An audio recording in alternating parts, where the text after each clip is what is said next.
we are going to talk about family fallout tonight, and which is kind of interesting for me because this is kind of what I talk about mostly when I'm doing presentations. I do this presentation nationally, as most people know, and it is the one topic over all the years. When I first got into this I don't even like to use the term business into got on this journey in wellness at the national level. I started talking about surviving suicide, and it was a story of what happened to me, and um, something I wasn't prepared for, and how I failed miserably at it, and how I've dealt with it over the years, and what's brought me to where I'm at today. But now what I mostly talk about is more of the family. Over the past 10 years or so that I've been doing this, my kids have become 10 years older and have become adults, have served in the military. All four of my sons have served this country. Um, my daughter is a successful entrepreneur and soon to be wife. She will be marrying her this year. And so, times have changed drastically, since this started. And they've educated me, which is just insane to say. My kids have educated me in this journey of how a family can fall apart. But I'm proud to say that through this whole disaster of a year or 10 years or even before, my suicide attempt, I think, was in 2013 and possibly 2015, somewhere in that era. So, it's been a significant time and significant change. But I'll tell you this, while the guys are logging on. Um, I used to come home from work, and this is one of the most noticeable things that I know that took place and that was impacting my family. And they've told me this. So I'm going to tell you this quick little. I do this metaphor in my classes and presentations, and it's called the wheelbarrow effect. And I explained to everybody where I was at in my life as a cop. So I was running a SWAT team. I was an undercover narcotics agent, and I was a sniper at the time. So I kind of had a really heavy load on my plate. And my day at work was really, I wasn't a ticket writer. I mean, everything I did was violent crime and murder and gangbangers and dope dealing, all the package that comes with that. And I wasn't aware of the amount of stress I was carrying around. I was ultimately responsible for people's lives. My SWAT team, I had to make sure all my guys went home every night. It was just a big load, not including the load of trauma that I had had built up over the years up into this point. In my personal life, I was competing as an Ironman triathlete, and I was competing at the world level at a really high level in athletic sports of that magnitude. And I tell everybody, I was running about 70 miles a week. I was biking anywhere from 3 to 500, and I was swimming probably 30,000 plus meters a week. And if you don't know the math on that, it's a freaking lot. It's more than probably I drive in a week.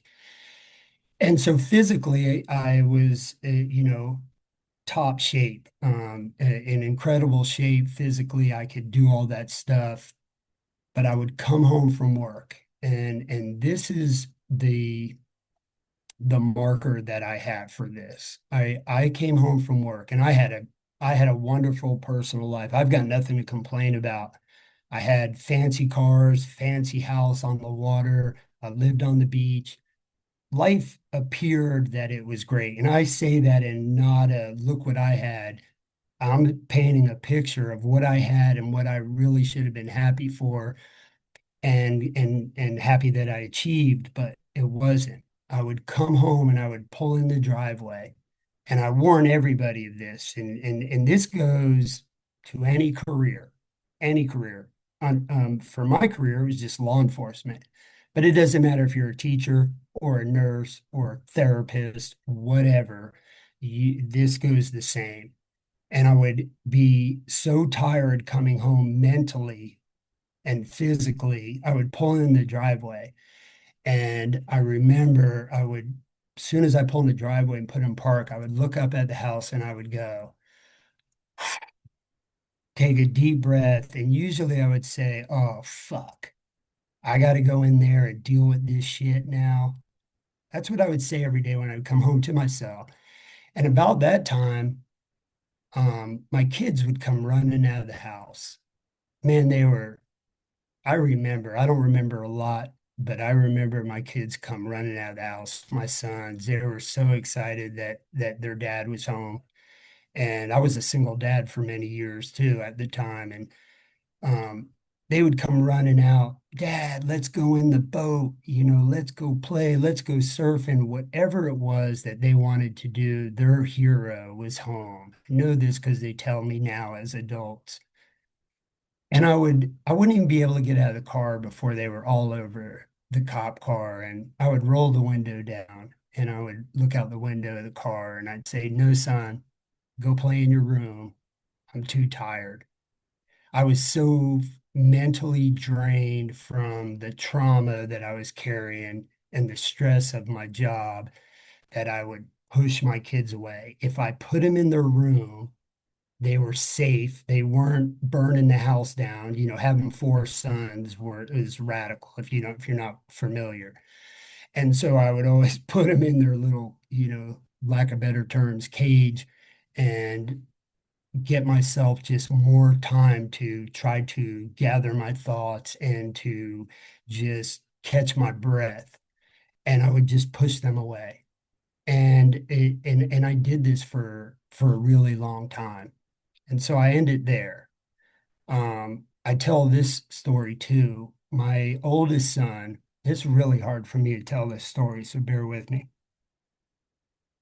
My oldest son he was in Iraq, and I have a war hero of a son, and he was in Iraq, and he called me one day, and he had just been involved in a gunfight, and people lost their lives. Let's just leave it at that. And he said, Dad, he was real freaked out. So he FaceTimed me, which was crazy from war. And he wanted me to help him. He was venting because it was pretty overwhelming.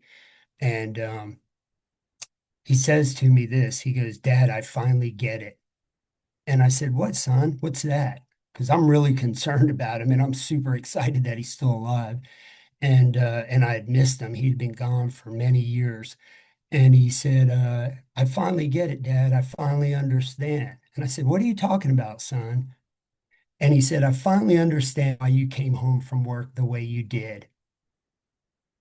And when he said that, it broke my heart. And I knew what he was getting at. And then he said, Dad, we were held hostage when we were kids. And when he said that, it just ripped my soul out because, being in the position I was at in work, I had to deal with hostages and hostage takers. And he said, we never knew what dad was coming home. Happy dad, sad dad, mad dad, pissed off dad. But what we hoped for was happy dad. I still haven't forgiven myself for that, to do that to my kids. And I didn't even know that I was doing that at the time. I was oblivious to it. And no family should have to worry about that. I worried about that when I was a kid. I don't talk about my past family life, but I had to hide when my dad came home from work when I was a kid, for a long period of my life, and it was pretty horrible. But then I did it to my kids, so I know what an impact that it does to kids. But I will tell you this: I know I'm upset telling this story, but my kids are in the living room right now, waiting for me to be done with this webinar, and they are ready for dinner. All four of three of my sons are home. My daughter is here. I have one son in Hawaii. He's still serving in the military, and they are here because they want to be here. So I'm grateful for that. They don't have they understand now as adults. But so I tell you all this to be aware of when you go home, how trauma can affect the kids. I was oblivious to it. I would come in the house like a SWAT commander, and I was always serious, and I took the same approach at work and brought it home, and I never told my kids, "Hey, Raul," I never told my kids what was going on at work. That just was, I thought, way too much for the kids. But what I've learned is they see right through you. They could tell that I was coming home struggling, and it it was eye-opening to learn that. We sometimes don't realize how smart our families are and how smart our kids are. And so I'm going to leave you with that. So, hey guys, I just kind of told them the story of coming home in the driveway with the wheelbarrow. Mhm. And the kids coming out, I told him that story, and then I told him the story of Cody calling me from Iraq. And so if people who are watching, Chris and Raul, they know the presentation better than I do. They've heard it 1,000 times. So I told him that and was telling them how I was giving them the message of how when we come home from work, we don't realize the trauma we're carrying, how it could impact our family. And so, for me, I tell the story of how it impacted my kids in my darkest moments, how I was oblivious to how I was coming home to my kids. And so I know you guys have your own versions of that, you and your son Raul and Chris, and with your family, you guys have your own versions of that. And so I'm gonna let you guys run with that. And that's all I've done. I was panicking when the show started, man. I'm not used to being without you guys. Like I've never, as most people know, I'm never alone. And here y'all just had me alone here on this Sorry about crazy. that. As you can see, Scallon is driving right now. Appreciate you getting on, Scallon, and doing what you can. You got a long, but be careful, brother. You got a couple of hours, I believe, of drive to get home.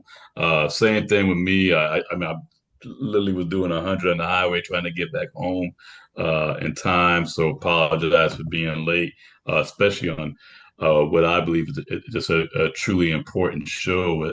This is one of the things that again just affects all of us and everybody around us. It's not just us, it's the toll that it takes on our families.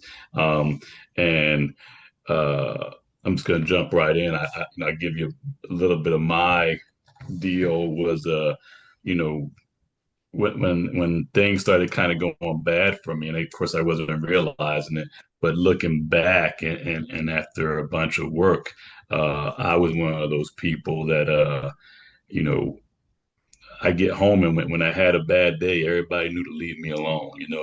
When I got home, it was and I was quiet. That meant the house was quiet. And it was one of those type situations, and it wasn't. But I also thought I was a second coming of Denzel Washington. I thought I was hiding the best actor in the world, hiding everything from my family, not realizing that your family knows. It's one of the things I say during my presentation is that, while you think you're hiding and you think you're protecting them, your family knows. They can look at you and they know when dad's coming home and he's acting like an asshole, right? Or when dad's coming home and he ain't said two words to anybody. When dad comes home and locks himself in the man cave on the couch and has had a few beers every day. And like, I'm sure you talked about your deal, Doug, about coming home and kind of putting the wheelbarrow down, just kind of shutting down. Uh, and those are things that your family picks up on, even though you think you're hiding and you're protecting them, they pick up on that stuff. And unfortunately, for the little ones, like i.e. my son, uh, they pick up on it, they feel the effects of it, and then sometimes they start picking up on their personality and start mimicking it. They start thinking that's the way that you're supposed to do things. You're supposed to come home and act that way, or not show affection, not show love, uh, isolate. And depending on what the age is of the young ones around and the maturity level, they'll start picking up on it and start imitating it, thinking that's the way it's supposed to be. And those are the things that's how we can absolutely, uh,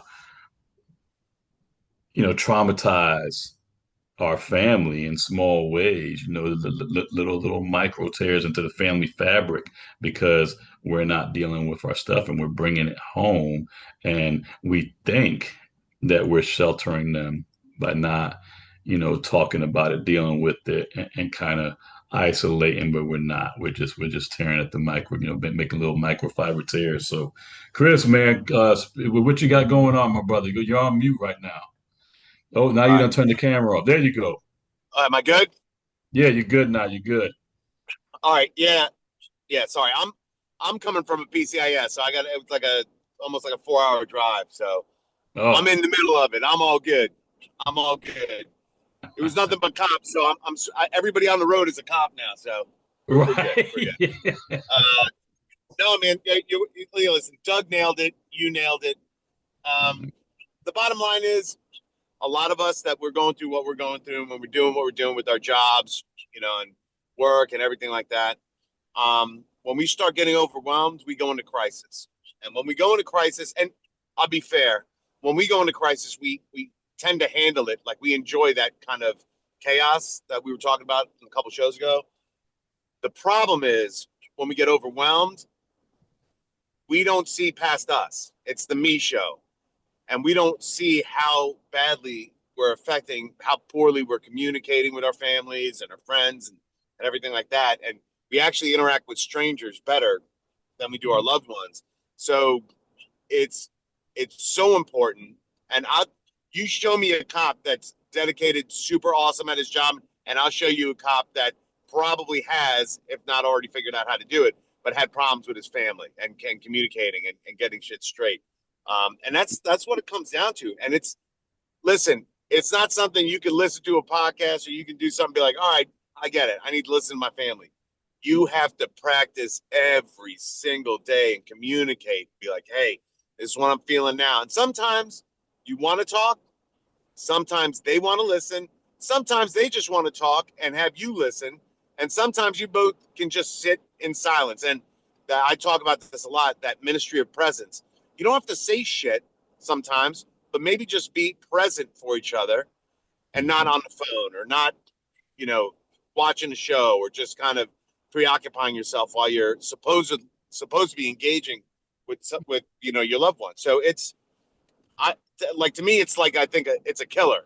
It's a super killer of guys and girls on this job, and I see it all the time. We all see it all the time, that we have issues that go on at work that kind of consume, and I'm talking like shootings, deaths of coworker, injury, all that good stuff.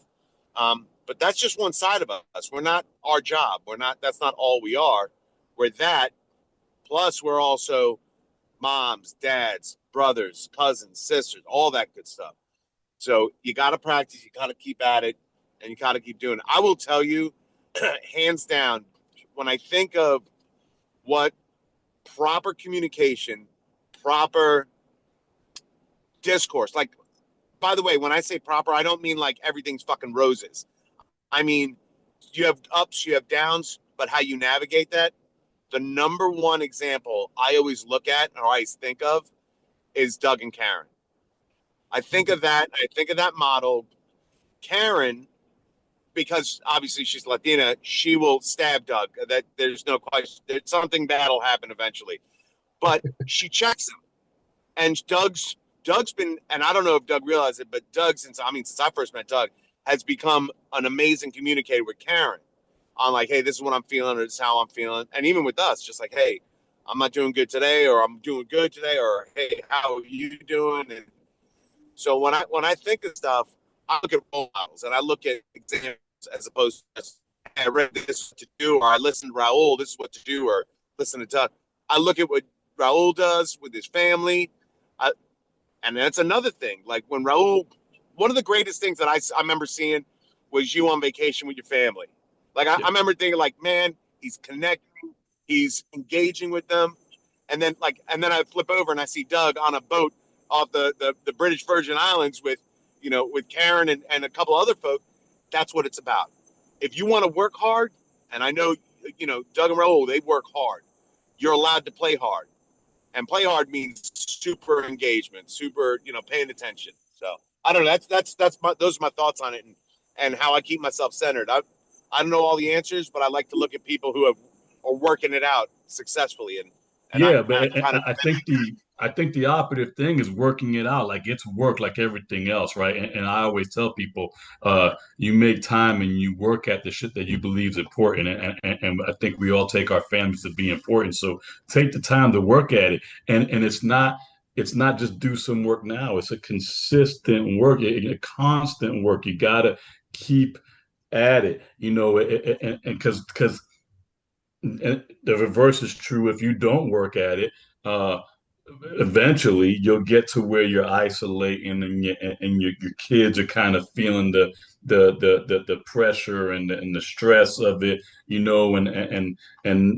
thinking that that something's always wrong, and that maybe you're always mad at them and that kind of thing, and that happens over time of not putting the work in. So and I think yeah, some of the reasons that we don't, and I'm just kind of going back to this, some of the reasons that we don't put the work in, or we don't, I still talk against people trying to protect their families. I always say, I get it. We're not gonna, tell them the gory, nasty stuff of everyday police life and first responder life. Uh, but have you had the conversation of what the bad day looks like? And what yeah. go ahead, man. So that, yeah, 100%. Raul, you're on point. Um, Again, to ask your family what they want to hear before you have to ask your family if you want to hear about your day. I mean, get all that Right, shit out. right. But I worked with a Danish clinician who, and I apologize, I forgot her name. Phenomenal. She was amazing. Really, really kind of tuned in. She worked a lot with veterans and worked with the Danish military and all that good stuff. She created a company called Home Mind. And the interesting concept about it was this: we're telling you what we think you should do, what are good things. But I think it's also important to understand, all right, well, why is Doug or Raul or Chris acting the way they act? So think about this. When you're at work, are you supposed to be showing emotions, or are you supposed to like tamper down your emotions and be professional day in, day out? So you're practicing that. So you don't, because how many times do you want to like, man, I would love to smack this person in the face for being an ass and talking shit, doing all this good stuff, but you don't do it. So you kind of stifle that down. Well, she talks about home mind because we have the battle mind. Well, what does that look like at home? So at home, it looks like you're ignoring your family or you don't care. But really, you've just been practicing for fucking 10, 15, 20 years on how to stifle your emotions. Then when we talk about what we've done, whether it be very sensitive information, very sensitive investigations, what do they tell you to do? Shut your fucking mouth. Don't talk about this shit. Only the people that need to know about it need to know about it. That's good and operational and when we're kinetic. What does that look like at home? You don't Mm, say anything. yeah. So I don't want to just blame people for not doing the right thing. I want them to understand we're learning this behavior and you don't just turn it off. Does that make And sense? again, no, and That's absolutely that makes actually, sense. So all of that together, and let's also add that now the family is learning that when you come home, you're quiet and you don't want to talk about nothing, right? So that's what the family gets to learn is that, I guess this is what makes Chris happy. He comes home and don't say shit. So I'll throw one in, and then you guys please chime in on this because this is the number one I see all this time. Day to day, when we're operational, when we're working, when we're doing shit, we are making decisions on the fly, split second, life or death. Sometimes not life or death. Sometimes the biggest thing is where we're going to eat, trying to figure out in between operations. But when you get home, that's your safe place. You become decision fatigued. You're yeah, tired of making fucking decisions. So when you get what do you want to do tonight? You decide. How come I decide? I'm not throwing on somebody going like I'm fucking. You need to work on deciding shit. I'm just saying these are some of the reasons why. Because sometimes we don't know why, but when you come home and they're like, "Well, what do you want to do this?" or "What's going on here?" Hey, you know what? I've made about 300 decisions today that I didn't even really want to, but I had to. I don't want to make another fucking decision until I go back to work tomorrow or right. the following yeah, day or the week. You know what I mean? yeah, Yeah, yeah.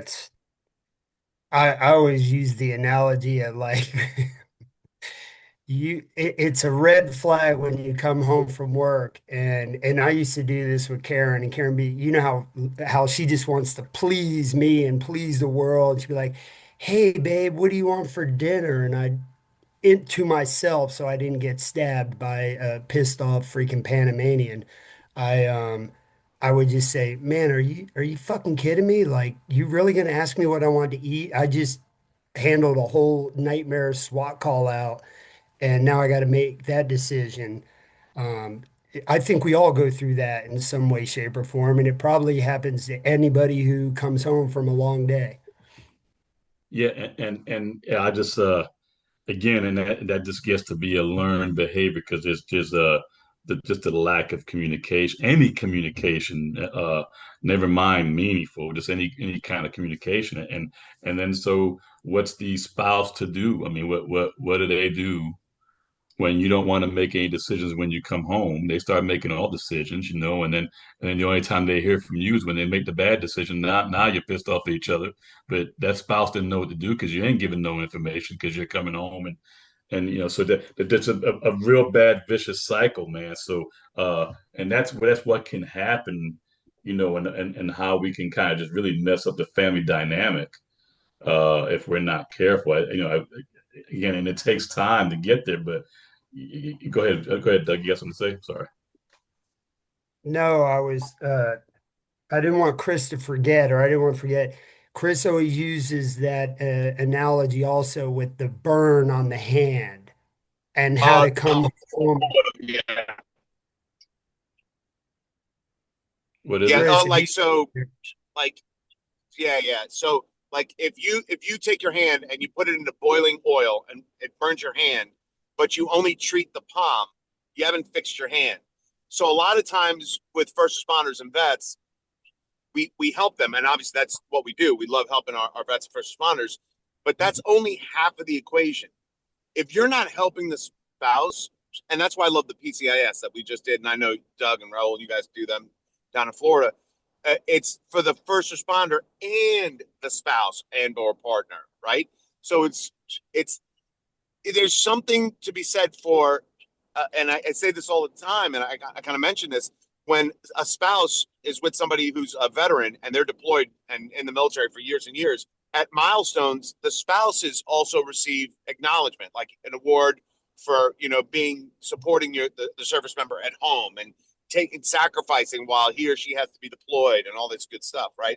So if we're only focusing on the first responder, we're missing the beat completely, and we're really not doing much of anything other than just stalling the inevitable. So let's work on fixing, or not fixing, but helping the spouse understand what's going on, and to add to it a little bit more. And this is where I think Raul is hitting on it with, like, there's a balance, and you have to find your space.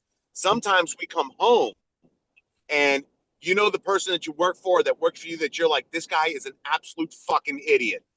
And but you can't say that out loud, over there. But then you come home and you start yelling, not at your spouse or loved one, but yelling about the situation to them, right? So you're like, hey, this fuck, blah, blah, blah. Well, now you're throwing that on them. But again, that's sometimes that's their job is to be like, hey, throw it at me. Let me hear what your day is. Again, you're not yelling at them specifically, mad at them. You're just mad at a situation, talking in front of them to them about the situation. So you got to be careful. Temper everything with, all right, am I not saying enough? Am I saying too much? Am I just unloading or venting without giving my spouse or partner or family the opportunity to do the same? Can't be one way. And Mm-hmm. so it's to the extreme of either end, it's not a good place, but you could find the middle. And you know what you're going to do when you're trying to find that middle? You're going to make fucking mistakes. Okay, no big fucking deal. I don't know anybody that hasn't made a mistake, but as long as you're working to kind of figure it out and you're all on the team, like the concept that Doug was talking about, the hand, fixing the whole hand, not just the palm, that's the team. You and your family are a team. They got your back and you got their back. And somebody said, I wish I could give them credit. I forget who said it, but it's not a 50-50. Sometimes it's 90-10. Sometimes it's Karen, 30-70. Yeah, Karen said that. yeah. That's it's right on point. Yeah, it's Yeah, very I absolutely believe that. I think so. I mean, let's talk about let's shift a little bit. I mean, like, what are the things that we need to be telling people? What do we advise people to do? I know we just hit on it a little bit just now. I'll say one of the first things is uh, let's not wait till the wheels fall off. Let's start having some of those conversations with our family about, hey, there's going to be days when I see just the most horrific stuff. Or let's back up and just we'll use Chris's example first. Hey, sometimes this job has a way to get under my skin. The same way it has, your job has a way to get under your skin. And I always tell the story that Doug uses about Karen with little Jimmy that stuck a booger on her. I mean, a 10's a 10, right? So, and like you're saying, Chris, it has to go both ways. So we need to listen to each other's bad days, and we have to have a conversation now about, hey, when I come home and I'm venting about the PD, what I believe to be the inadequacies or whatever the case may be. I'm just venting. I'm yelling, but I'm not mad at you. It is just me just getting it out because they frustrate the shit out of me, and I just need to get it out. And as soon as I get it out, I'm gonna give you a big hug and a kiss.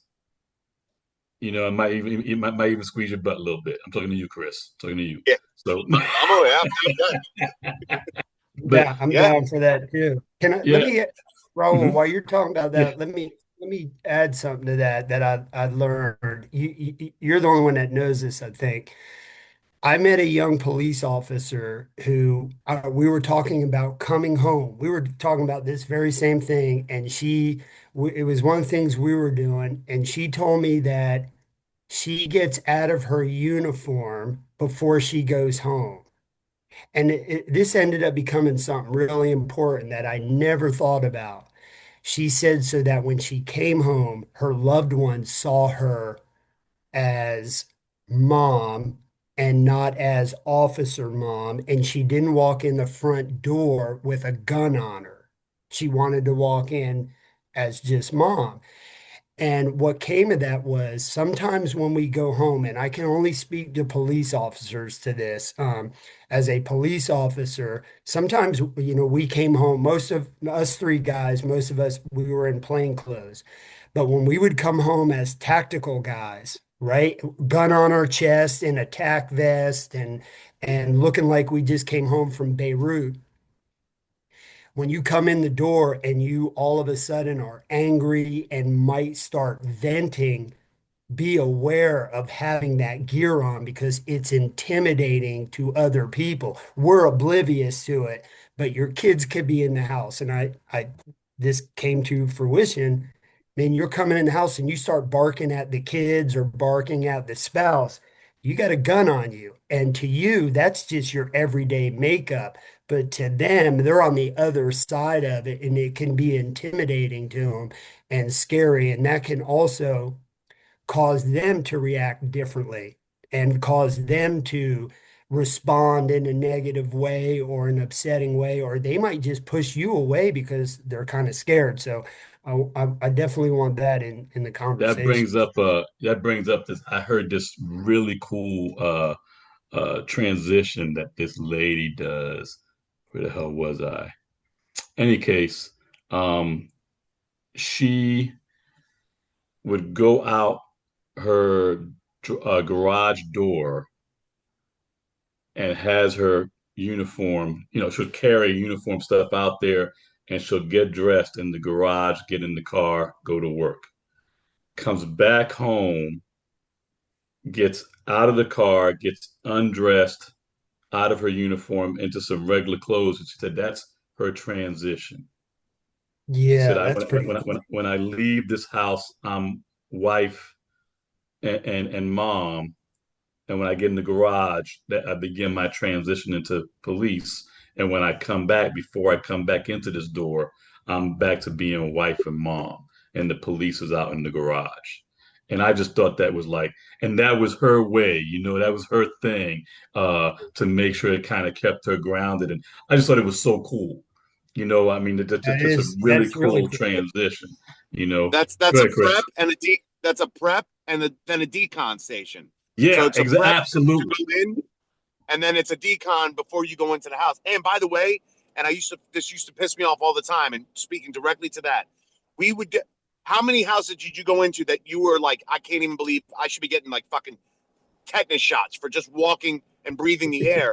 And then we, with the same fucking boots on, we walk in our house. That Yeah. that blows my. Or, and I'll just throw this in: working homicide. I've seen this. I can't even count how many times. A homicide detective fucking around with a body with a pen, like moving something around, and then an hour later he's got the pen in his mouth. I'm like, Yeah, yeah. I was gonna Yeah. say, put the pen. I've seen that. I've seen that, man.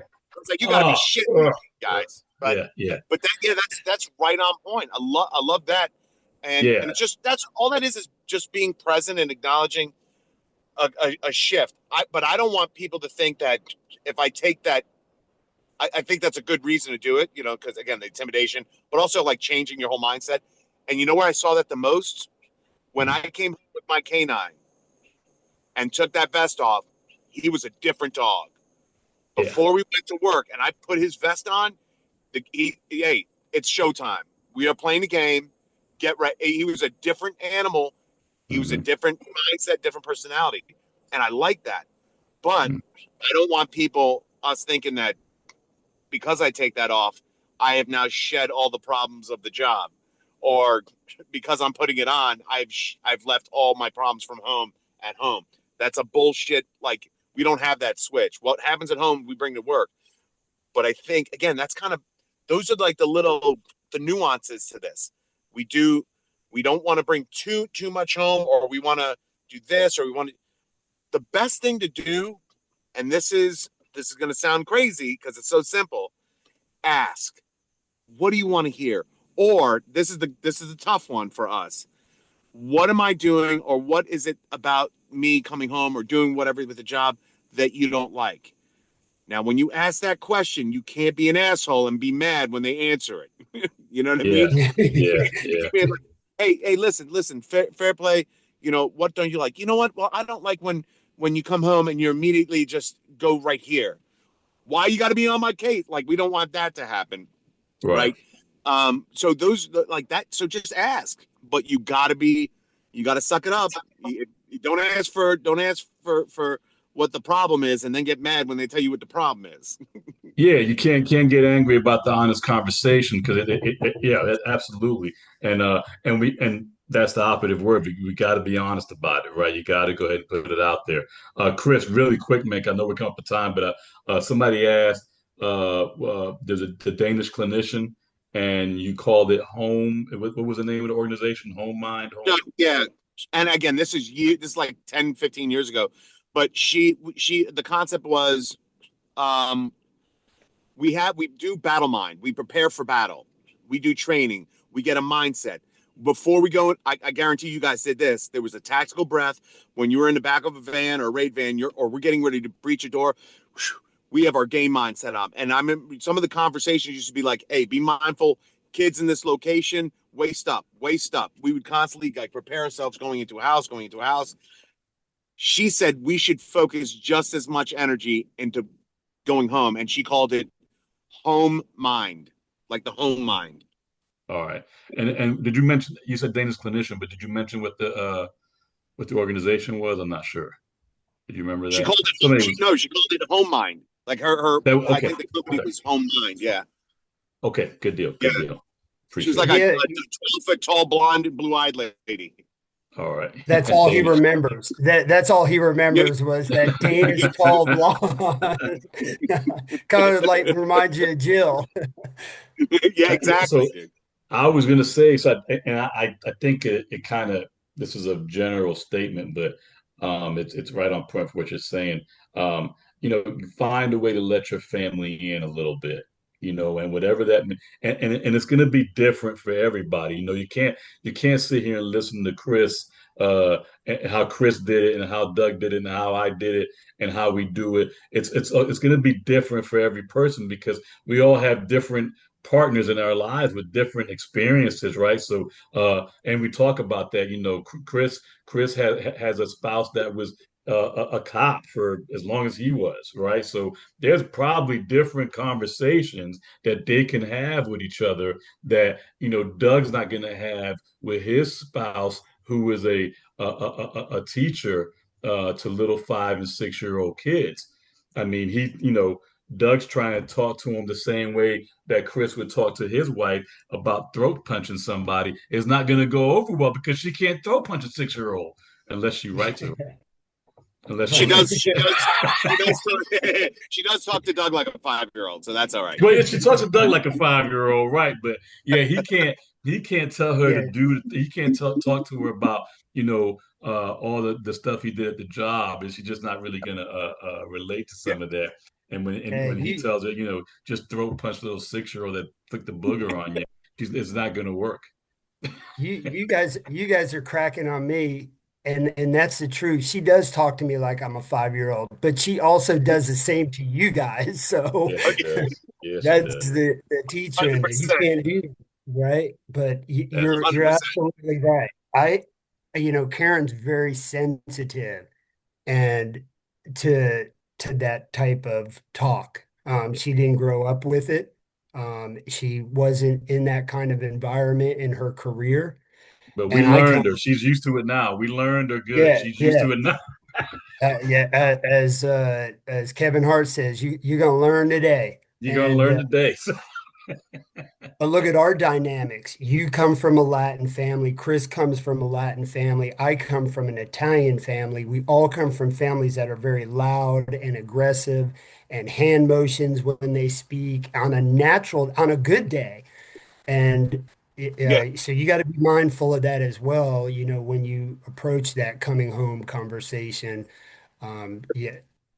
So yes, you're yeah, right. I have to learn. we have to remember that we got to take care of ourselves before we can take care of anybody else, and we got to take care of home before we can take care of the community. And that's one of the things that our boss here, that's one of her sayings that she wrote down. I stole that right now, but yeah, you got to take care of home before you can take care of community. And if the house is burning at home, uh, do trust that when you go out to the community, you're gonna start messing things up because things ain't straight at home. It's just that simple. It's just that simple, right? And we don't be afraid. I mean, we always preach this, and we're coming down to the end. So I'm trying to close it out a little bit, but don't be afraid to get some help with some of these conversations. It's sometimes not easy to know how to start the conversation with your family because, for a variety of reasons. And Chris, I know you can probably throw 15 reasons out there, but, time goes by and it gets harder and harder and harder and harder to start the conversation with family. So don't be afraid to reach out to, your peer support people, your peers, us, anybody, to get the conversation started with your family. Because I promise you this, all your family wants to do is help you. All the Yeah. family wants for you is what's best for you. They just don't know how to do it. And you've got to help them to help you. I promise you that. Hey guys, we're coming up right up on time here. And first, I want to talk for Chris and I. Sorry for being late, but we jumped on as soon as we could. But we'll go around the horn. Chris, you're driving, man, so I'm gonna try to get you to stop diverting your attention. So you go ahead and go first, Wait, brother. watch this. Yeah. I'm at a red light. No, man. No. It's a good conversation. Yeah, I was in the mountains, in the Blue Ridge Mountains, so I couldn't even get a signal to jump on until a little bit later. But I'm glad I did, and I knew Doug would hold it down. Absolutely. That was scary. Doug, what you got, my brother? What you got, man? That was scary. I'm gonna leave on a positive note. I was telling them earlier how I treated my family not correctly back in the day, but all my kids except one are in my kitchen right now waiting for me for dinner. I don't get to see them very often, so I'm really excited. The three of us have we've been home like 3 days last month and 3 or 4 days the month before, and we're guilty of the same things we're talking about. We get so consumed in traveling and spreading the word. So it's important to spend family time, but I will leave you with this. Just one of the things that I would do every Monday is I would get a pad out in my car. I'm kind of one of them pad geeks, and I would put people's names on the pad. One of my surfing buddies, one of my fishing buddies, and triathlete buddies, and my big brother. And I would always call somebody on the way home to change the conversation and to, get some positive communication before I went home from a bad day at work. Um, and I also had to remind myself that the home I was going home to, the family that was waiting for me, they were the people that truly cared about me and truly loved me. You get consumed into work and work family and friends, and we come home sometimes and we've burned all our fuel and energy on people that are really insignificant in the big scheme of things, and not correctly going home. So just remember that the people when you get home and the people that love you, they love you. And they're going to be there when the job is over and when the career is over as well at the end of the road. So try to remember those things. If you have to write it down on a pad in your car and stare at it on the way home, at least you have something to work with. Absolutely, man. Well said, man. Yeah, just put the work in. Put the work in as much as you do for your job.